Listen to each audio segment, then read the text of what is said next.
Dmitri Alperovitch is the author of this brand new book, World on the Brink, How America Can Beat China in the Race for the 21st Century. He was aided by Garrett Graff, but mostly he didn't need a lot of help because, Dmitri, welcome, good to see you. Back in December of 21, you tweeted, and I immediately retweeted, Putin's going into Ukraine, and out of that grew this book. Explain to people, if you will, why you were so certain in December of 21. I'll come back and do bio later, but I want to get to the hook, which is if you were right once, you're probably right a second time. Why were you so certain back in December of 21? Well, I hope I'm wrong this time around, but I got very certain in December of 21 that Putin was going to invade, not just because of the military buildup that was taking place, but having watched him carefully for 20 plus years that he had been in power, I knew that he was an imperialist in the old mold of Peter the great czars of Russia that wanted to expand the Russian Empire, that viewed Ukraine as vital to the projection of power, Russian power in Europe, but also from a defensive purposes. Many invasions of Russia, like Hitler, for example, have taken place through Ukraine in order to get to Kiev, to Moscow, and obviously give Russia enough time to mobilize their forces to try to defend the capital. So they viewed it from a strategic perspective as critical for defense and offense. And most importantly, I knew that Putin was very ego-driven, that he wanted this done on his own watch. He wanted to go down into the history books as the one that accomplished this great thing in his mind of taking Ukraine. And he had turned 70 recently. He was looking at the twilight of his power and wanted to go down into the history books having done it. Now, I want people to realize that Dmitri is was born in the old Soviet Union. He emigrated to the United States in 1994. We're going to talk about that. In 1990, I mean. And then he was in Chattanooga High School in 1994. We're going to talk about that. But I have 7 pages of notes. So if you don't hear the whole interview today on the podcast, listen tomorrow morning. I'll play the rest of it then. 7 pages of notes, Dmitri. So settle in. I got a lot to cover with you. First thing I want to ask you, though, is why did your mom and dad go to Chattanooga? Because I'm always interested in emigre stories. They're always fascinating to me. Why did they pick Chattanooga?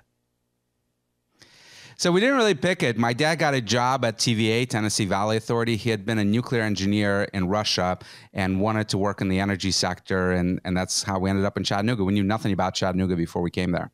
So what was the name of your high school and how did they react to the Soviet kid in their midst? It was Phoenix High School in Chattanooga, and so we didn't come to America directly. We actually immigrated first to Canada and did not love Canada, to be honest with you. And within a year, my dad got a job in Chattanooga.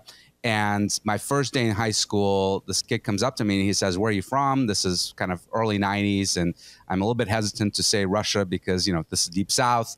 People still remember the Cold War. And I say Canada, you know, technically it was true. And the kid says, "Where's that?" And I knew that my answer at that point was irrelevant. Yeah, where's that? Where's Canada? So I got to know whether or not in America, no one has a unique high school experience to meet you. I don't know if you know that. Everyone's got the same high school experience, no matter whether their high school had 100 people in it or 2,000. Were you a geek? Were you a band member? Were you in the chess club or were you an athlete?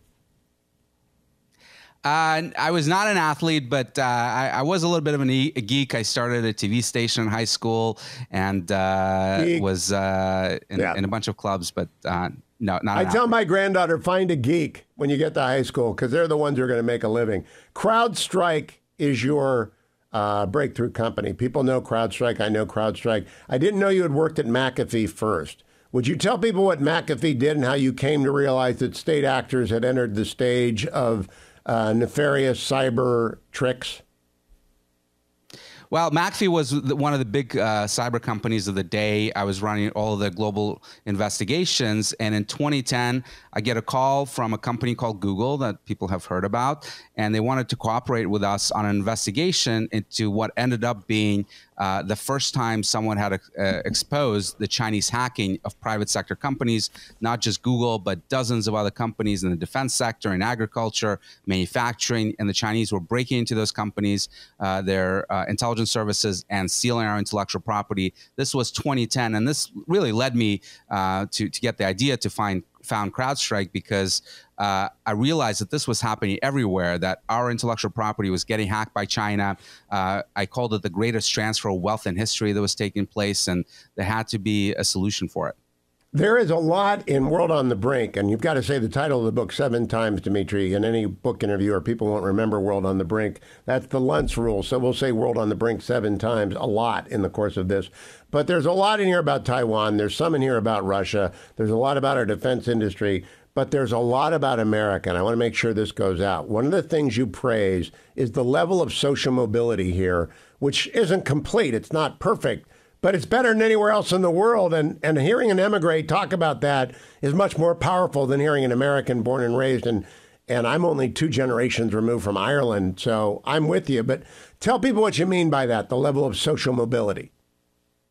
Yeah, this absolutely cannot happen in any other country. And I write in the book that America has so many strengths. In fact, the book, World on the Brink, is very optimistic, despite the title. We have some threats that we have to deal with, but we have all the strengths. And China actually is incredibly weak. In fact, I think that they're actually weaker than the Soviet Union was during the first Cold War. So we can absolutely beat them. The question is, do we have the will to do so? And when it comes to our strength, it is not just our innovation base. It is not just our access to capital that is absolutely unprecedented. It is not just our education system, even though we have some issues there. On the scientific side, everyone still wants to come to this country to get educated and get a PhD or a master's degree or even a bachelor's degree in math or computer science and the like. These are all the advantages that we have. And of course, immigration as well, even though it's screwed up and we got to get control over the border. The reality is that people still want to come here as their first choice.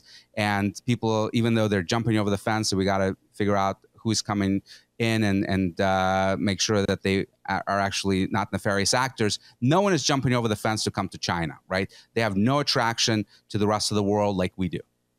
Dmitri, it's not in your book, but I'll ask you to comment on it. An unprecedented number of Chinese nationals have crossed the United States southern border in the last 3 years. We're now approaching 70,000. Prior to that time, they were 10s and 20s, because it's very hard to get out of China. What does that tell you? Well, I think it tells me 2 things. One, I think a huge number of them actually want to come here because the economy is a disaster in China. Xi Jinping is cracking down and is increasing the level of authoritarianism. So many of them, I think, are coming here to experience their own American dream. But 2, I'm sure a bunch of them are also working for the intelligence services and using it as a way to infiltrate this country.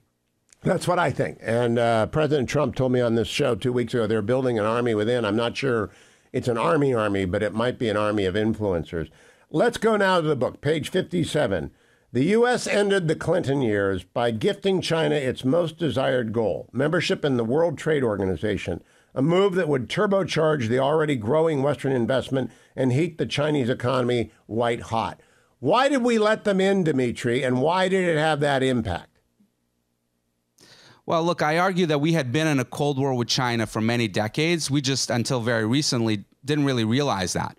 The Chinese did. In fact, if you go back to Deng Xiaoping, the leader of China back in the 1970s, his guidance to the Chinese people was hide your strength, bide your time. And this was public, right? And no one at the time in the United States bothered asking, who are they hiding their strength from and what are they biding their time for? But the answer, of course, was obvious, that they were preparing for conflict with us. They were preparing to ultimately invade Taiwan. And we ignored that. And we focused on economics. We focused on trade. We had this illusion that as long as they become capitalists or their version of managed capitalism, that freedom would follow and, freedom and democracy would rule the world. That was nonsense, of course. It failed in Russia and it failed in China. Now, as late as 2016, you quote President Obama, who never impressed me for having a good grip on how the world actually works. He has an ideologue's grip on how he wants the world to work, but not a grip on how it actually works. You write on page 23, President Obama argued America, quote, should root for a successful rising China. How much self-deception does that require on the part of a president, Dmitri, to say that?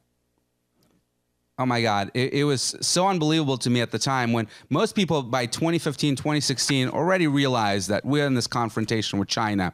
And who would want for the peaceful rise of their key adversary? And, I've always believed for many years, really, that we had to contain China, that as long as China was weaker, the world would be safer. And we completely ignored that guidance.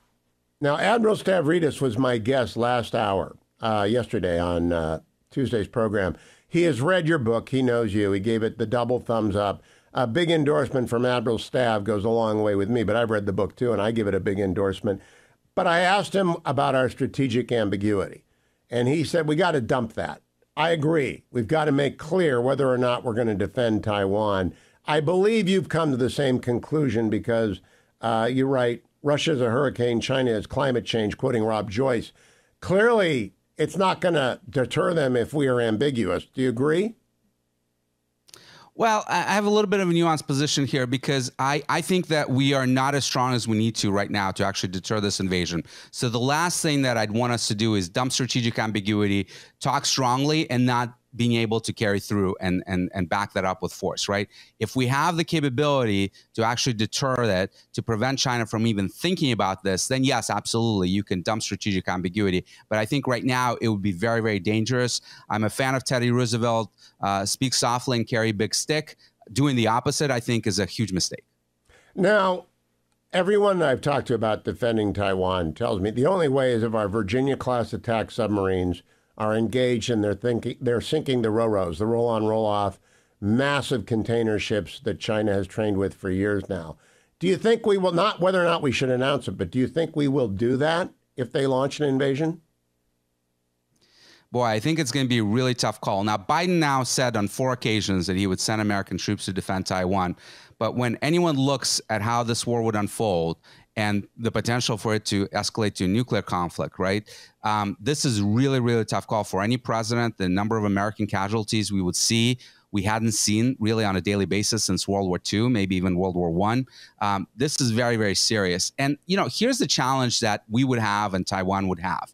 The Chinese can literally load up their armada of ferries, of their destroyers, of their aircraft carriers and the like. They can start crossing the Taiwan Strait, reach within a 12 nautical mile boundary that defines the international territorial waters, and no one would shoot at them. Just like no one shot at Russia as they were mobilizing for war on the borders of Ukraine, even though, by the end of it, everyone saw what was coming, because no one wants to be accused of provoking the war, right? No one wants to fire first. And that gives China an enormous advantage. It gave Russia an enormous advantage, the first mover advantage. That is the dilemma we have. If they're within 12 nautical miles of Taiwan, it might be too late. Now, Dmitri, do you believe, I don't know if you're on the Defense Policy Board, the Defense Business Board, or any of the Defense Advisory Boards, are you? No, I've been an advisor to the Department of Defense, but I'm not on those boards. All right. So my question is, do you think we have, as some people have intimated to me, the sort of weapons that China does not know that we have that will cripple any invasion? They're usually navigational screw-up things and some cyber capability. Do you think we have that capacity? Look, we have a lot of capabilities, and I do believe that with the right strategy, we can absolutely deter the invasion, but we got to build more. And one thing that the Ukraine conflict teaches us is that mass is key. In this town, there's often a saying in D.C. That quantity has a quality of its own. And right now, we don't have a quantity of anything, whether it's munitions. Right now, we've exhausted a lot of our ballistic missile interceptors and other munitions in the Red Sea, trying to confront the Houthis of all people, right? This is not even a great power. And we got to get back into production. We got to restore our defense industrial base. We got to make sure we have thousands of missiles, thousands of drones, or hundreds of thousands, really, huge number of mines, all the things we need to actually sink the Chinese fleet. Well, I want to come back to that because probably the most illuminating chapter in the book is Chapter 7, where you talk about our defense industrial base, specifically in Troy, Alabama, and what Lockheed Martin can and cannot build in their capacity, as well as in Pennsylvania. I love the specifics of that, Dmitri. But before we get there, I want to stay on whether or not we'll know they're coming and whether we could stop them. Our intelligence services did not confirm that Putin was going in. If they did, then the White House lied to us. Do you think we have the capacity to at least know that China is committed, that they're going to cross that 12-mile barrier, or are we going to be surprised again? It's really hard to say. I think that we're going to have plenty of signs, just like we do with Russia, of a huge mobilization that would take place. Look, this is an island of 23, 24 million people. You need at least 500,000 troops or more to actually be able to control it, to invade it. And that's a huge mobilization. It's a huge mobilization of amphibious assets. It's a huge mobilization of the troops themselves. This is going to go on for months. And in fact, we're going to know all about it because the media is going to tell us, because there's going to be leaks coming out of the intelligence community. There's going to be open source satellite imagery showing us all that. What we're not going to know is intent, potentially, because it's going to be one man's decision, Xi's, on whether to go or not. And they may fake us a few times, right? They may try to do mobilizations, do exercises where we might think it's a real thing, and then they pull back. And when they're really ready to go, we may not be aware of it. Well, that's the boil the frog strategy, and they've been doing that for the last 2 years. In fact, 2 weeks ago, they surrounded the island for the first time in my memory. So let's get to the heart of this. Compelling analogy. Putin, aging autocrat, hits 70, concerned about legacy, invades Ukraine in quest of his place in history. Xi, aging autocrat, 70 years old, wants to be up there with Mao, and you suggest the dynamic is the same. Do you think that's why they're so friendly with each other? Well, I think they're friendly with each other because they see an opportunity for that friendship to try to undermine America. And China is really using Russia in this way because, frankly, they're not doing anything for Putin that is not beneficial to them. But nevertheless, you're absolutely right. They're both in their 70s. They're both looking at their legacy. I claim in the book that the 2028 through 2032 period is going to be incredibly dangerous. Xi is going to be likely reelected in the Chinese Communist Party in 27. 28 opens up the window for him to start the invasion. And I think it closes basically in 2032. He's going to be 79. Unlike perhaps our system, they don't tend to elect their leaders into their 80s. And at any rate, he doesn't seem especially healthy. He's going to be thinking about his hold on power, his own mortality. If he wants to get credit for it, 28 through 32 is when he will likely do this. Dmitri, my worry is the transit. I think Joe Biden's going to lose. And if he does lose, there's going to be a transition where everyone leaves Washington and this aging, infirm, often feckless and usually confused president is in charge of the White House. Don't you think that's the window? I mean, the new people. I don't think they're ready yet. I don't think they're ready yet. He gave the order to the PLA, his military, to be ready by 27. Who knows if they even meet that? But they still have to build up a lot of capabilities, particularly a lot of amphibious capabilities to carry this huge number of troops across the strait. So he needs a little bit more time. All right, I want to go through. I want to tell people you do list all the weaknesses of China. They're primarily demographic. They have poisoned their water and their air. They have done a lot of things to antagonize people that they've lent money to. They're overextended in the credit market. There are a lot of vulnerabilities in China. I'm glad you did that. Here, let's get to where we are vulnerable. There are 300,000 Chinese students in the United States at any given time. If it's a bell curve from completely sincere Chinese students who want to become Americans and don't have family that can be blackmailed in China on the right edge of the bell curve, over to they've been sent here by the PLA in order to infiltrate American universities and steal stuff. What percentage of that 300,000 do you think are bad actors, Dmitri? I hesitate to say, but it's definitely a huge number. We know that the espionage that's taking place is unprecedented in U.S. history. It eclipses anything we saw during the first Cold War. And the other problem, of course, is that even if these people are coming in with completely legitimate goals of studying here, potentially immigrating to this country, many of them have families in China that can be threatened, they can be coerced. And through those threats, they can sign up to become intelligence agents of the Chinese Communist Party. So it's a huge issue, and we got to do much more and better vetting on these people. Unfortunately, universities just want to let them all in because it's a huge revenue stream for them. Let me ask you, as a security expert, and CrowdStrike is the best, Do you believe that air gaps actually prevent espionage? Because it seemed to me that air gap is an illusion, that you've got to consider yourself vulnerable even if you are air gap, because anyone can carry a USB into any workplace, right?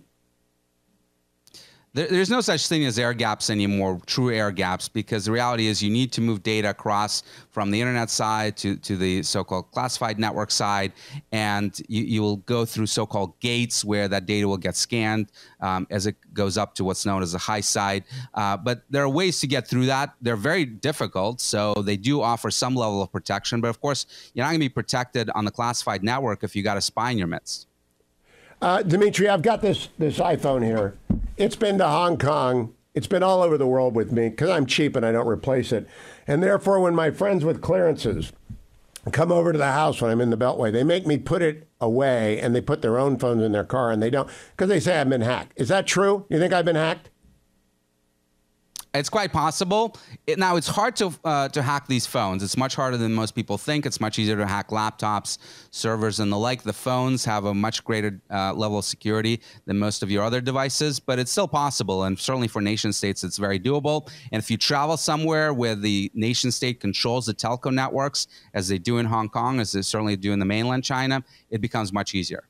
Dmitri, do you hire Chinese nationals on green cards at CrowdStrike? Well, unfortunately, the U.S. law is such that you can't discriminate. Otherwise, the Justice Department will come after you if you try to do ethnic level discrimination. So it's so ironic because the Justice Department is out there saying, be very careful. The Chinese are infiltrating companies. They're stealing intellectual property. Be watchful. But then you can't actually do anything that you could do in the federal government. You can't give people polygraphs. You can't run extensive background checks on them beyond what is legally allowed. So the private sector is at a huge disadvantage when facing the threat of espionage. Yeah, wouldn't you be a target? I mean, if you're sitting around in the intelligence community that works abroad in Beijing, and they're dispatching their people, and they're giving you've got to get a job at CrowdStrike. Otherwise we're going to kill your mother. Get into CrowdStrike and then start. Wouldn't you be like target number one, or at least in the top 10? Absolutely. I think all these big companies are targets. In fact, not just by the Chinese, by the Russians, by the North Koreans now. The North Koreans have a huge scheme going on right now where people that are working for their munitions department are getting jobs remotely to be programmers in Western companies. Now, right now, the FBI says they haven't yet detected them doing any espionage. What they're trying to do is actually collect a paycheck so that they can bring that money back and use it to build their ballistic missile program, their nuclear program, etc. But boy, I think we're probably weeks away, if it hasn't already happened, when they suddenly realize, wait a second, if I'm inside Microsoft, if I'm inside of another huge company, I don't just need to collect the paycheck. I can actually steal data. I can potentially inject backdoors into that code. And I think other intelligence services are doing the same. Dmitri, back in the ancient days, before you even were born, and certainly before you emigrated, I worked at the Department of Justice for 2 attorneys general as the Special Assistant for Foreign Intelligence Surveillance Act warrants. So I knew about all the sleepers we had. They were mostly Russian then. There were some East Germans, a bunch of Cubans, not a lot of Chinese. And there were hundreds and hundreds of sleepers in the 80s. How many people do you think are working for the CCP in the United States mainland today? Take a guess. Oh, I think tens of thousands. Just orders of magnitude greater. And so do you think our Bureau, which has time to have analysts investigating traditional right Roman Catholics attending the Latin Mass, do you think they're taking this seriously enough? I think they're trying. This is a big focus for them, but the reality is they're even saying they're overwhelmed. We have cases, espionage cases, in all 50 states in this country, both cyber and non-cyber. The volume of this activity is just absolutely enormous, and it's overwhelming them. That's what I think. And I think anyone who is running for president ought to lay out a plan to double the effort against Chinese security threats. Let's move to the good news. And by the way, one thing that the Trump administration did do that was really critical is they closed down the Houston consulate, the Chinese consulate in Houston. And that was the hotbed of a lot of this activity where they were coordinating a lot of these students and others that were in this country. And they shut it down and they told them all to get out. And that had a huge effect. Do you know there were fires burning in that consulate when they left? They were trying to burn. They were trying to shut it down. Yeah. I think that may not have been totally successful. I don't know. I don't know anything. I have no more clearances anymore. Let's go, before I go to the strength of the United States, I want to talk about TSMC. Because do you think, tell people what TSMC is, and tell people whether or not you think the Taiwanese or the Americans will blow it if the Chinese, blow it up if the Chinese land. So TSMC is one of the most important companies on the planet. It is a company in Taiwan, one of the largest companies in the world, that manufactures over 90% of the world's most advanced chips, about 40% of all types of chips. Of course, chips, semiconductors are vital to our economy, right? You can't manufacture anything without them. Cars, televisions, computers, weapon systems, all that requires semiconductors, and TSMC has become the world leader in that, largely based in Taiwan. They're building a factory in Arizona, but still most of their capacity is on Taiwan, which is one of the reasons why Taiwan matters to us. It's not the only reason. You know, General Douglas MacArthur in 1950 called Taiwan the unsinkable aircraft carrier because of its critical geopolitical position in helping to contain China, but chips certainly play a huge role in this as well. All right, now I want to go to the fact Peter Thiel's a friend and a friend of the show. Joe Lonsdale's a friend of the show. He's come on. You're the third one I've talked to about American defense contracting. And you spend a lot of time in World on the Brink on how screwed up we are. Can it be fixed, Dmitri? And if so, how would you fix it?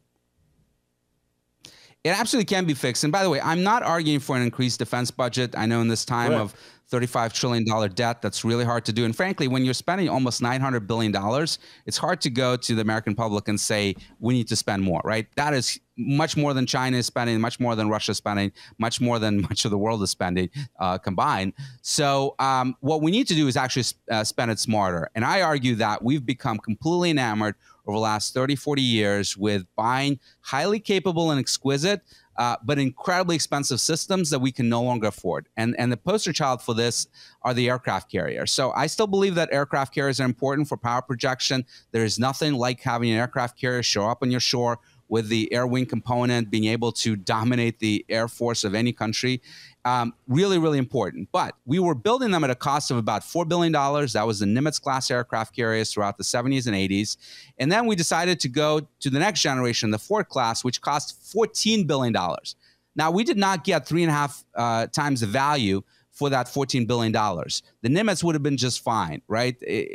Ford is a little bit better, but not that much better.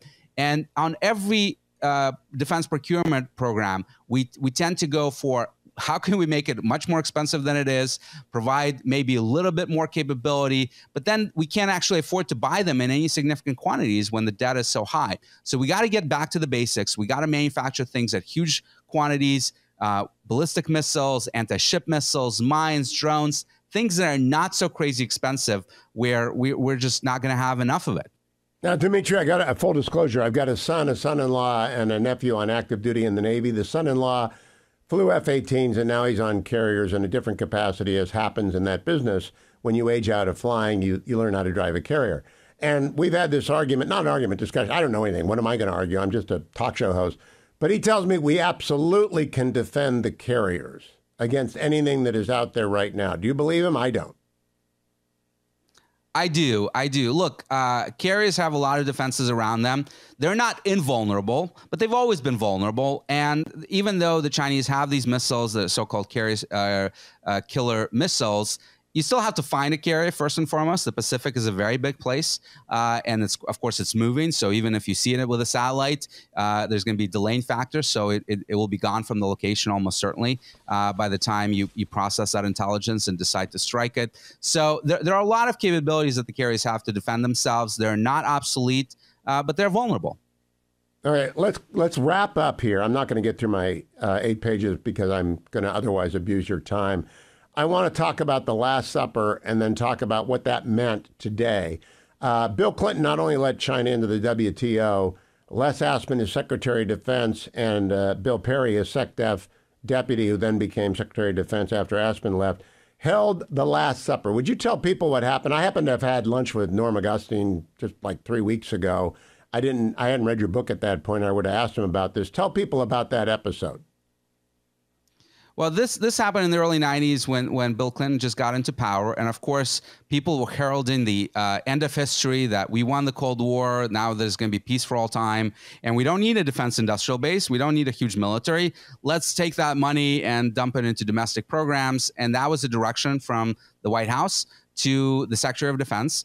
And he had gathered together all these major defense contractors in Washington and told them at this dinner that most of you are going to go out of business. Look to your left, look to your right.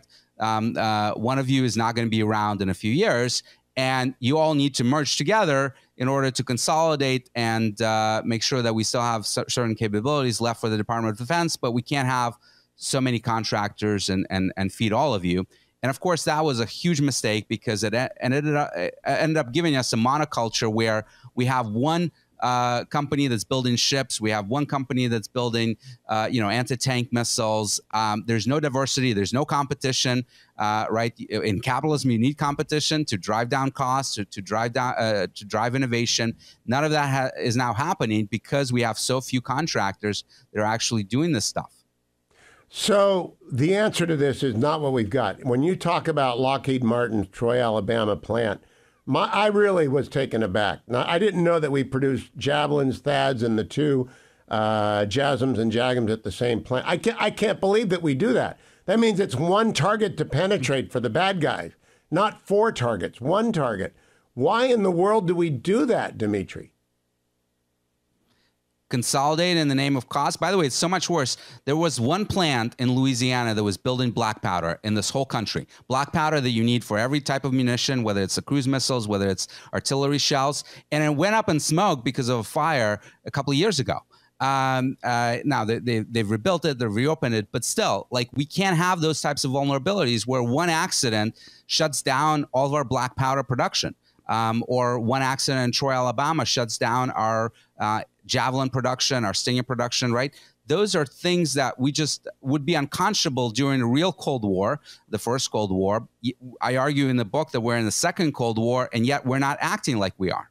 You also argue in the book, direct quote, defense contractors like Lockheed and Raytheon were shocked to see Ukraine race through 13 years worth of Stinger production and 5 years worth of Javelins in the first 8 months of war. That not only shocks Raytheon and Lockheed, it shocks me. Did they really do that?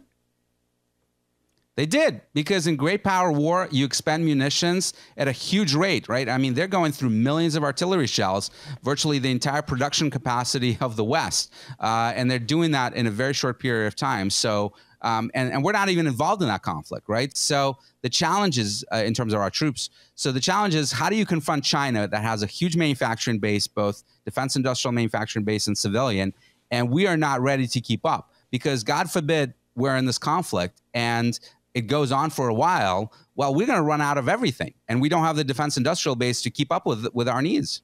Now, you quote some friends of mine in your book. Robert O'Brien was my law partner and good friend. Bridge Colby's been on this program a lot. We have a lot of smart people coming up through the ranks. I'm not sure the gang presently in charge has a good grip on how history works. What do you make of that, Dmitri? Do you think they actually understand the nature of our adversaries the way you need to be well versed in great power politics? Look, when I hear President Biden say that we don't want to be in a Cold War, I'm so puzzled because, look, if someone is punching you in a bar and you say, well, I don't want to be in a fight, you really have two options, right? You can surrender or you can get into the fight. But those are your two only options. And the reality is that China has been punching us left and right for the last 40 years. It took us a while to understand that we were being punched and where the punches were coming from, but we get it now. So let's call a spade a spade. Admitting you have a problem is only the first step. There are 11 other steps in the 12-step program, but you got to do that first because everything comes from there, right? If you know you're in a Cold War, then you can start prioritizing the right decisions where you're no longer engaged in this, oh, we're going to cooperate with China on climate change and this and that. They have no interest in cooperating with us on anything. They have an interest in dominating Asia, kicking us out of there, and ultimately becoming the world's leading superpower. And we got to stop that. Now, I want to close on this, Dmitri. You spend a lot of time talking about Xi. I'm also reading a book called A Party of One about Xi, and I try and read everything I can about China. Xi strikes me, as you put out, it's a party of one there, too. He is the rule of law. There is no rule of law in China. There's the rule of Xi, and you give all the examples like Jack Ma and everything else. When he dies, some people are hanging on to the hope that China will revert to the Deng Xiaoping model. I don't think so. Between 2019 and 2020, 5 speeches were given by Mike Pence, Christopher Wray, Bill Barr, Robert O'Brien, and concluding with Mike Pompeo at the Nixon Library, comprehensively stripping the bark off the facade of China. It's not going to change back. There's no way, is there? I don't think so. And by the way, I don't want to go back to the era of Deng Xiaoping because, again, this is the guy that said, hide your strength, bide your time. Again, this wasn't we're going to let America dominate the rest of the century. This was a strategy of build up our capabilities until we're strong enough, and then we're going to take action. So in both cases, this is not a solution for us, neither Xi nor Deng Xiaoping. And here's the reality.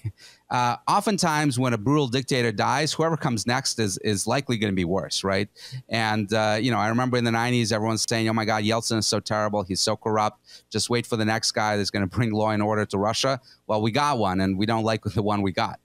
Yeah, it does not get better. Obviously, we cannot pull out of Europe or abandon Ukraine, right? We need, this is where I close. We need a roadmap for future engagement with with Russia. I want to repeat that, page 342. We need a roadmap to future engagement with Russia. I think Trump came into office with the expectation he would try and do that. But, of course, the ambush by Comey, Brennan, and Clapper killed that. The whole fake Russia stuff killed that. Do you think Trump even has the ability to engage in engagement talks, given the background story that the media has painted? I think at this point, with Putin in charge, you can't really deal with Russia. You got to wait him out, unfortunately. Look, I don't believe in the reverse Kissinger that, we're going to get Russia aligned with us against China. They have no interest in that. I think their interests are diametrically opposed to ours in many ways. But they're also not the threat to us that China poses. And there is an opportunity to lower the tensions in the relationship. Obviously, you got to get them out of Ukraine first. Putin's got to go. But after that, you can have a roadmap to somewhat better relations. Like, they're not going to be a friend of ours. We need to be very realistic about this. But they don't have to be an absolute enemy. And we got to get first and foremost focused on China. All right. I'm going to let you go. And Dmitri, thank you. I think this book can't be read fast enough by enough people. It's another alarm bell. It's an alarm bell by the guy who runs CrowdStrike. Congratulations on World on the Brink. And come back, Dmitri. Good to talk to you for the first time. Thanks so much, Hugh. Thank you.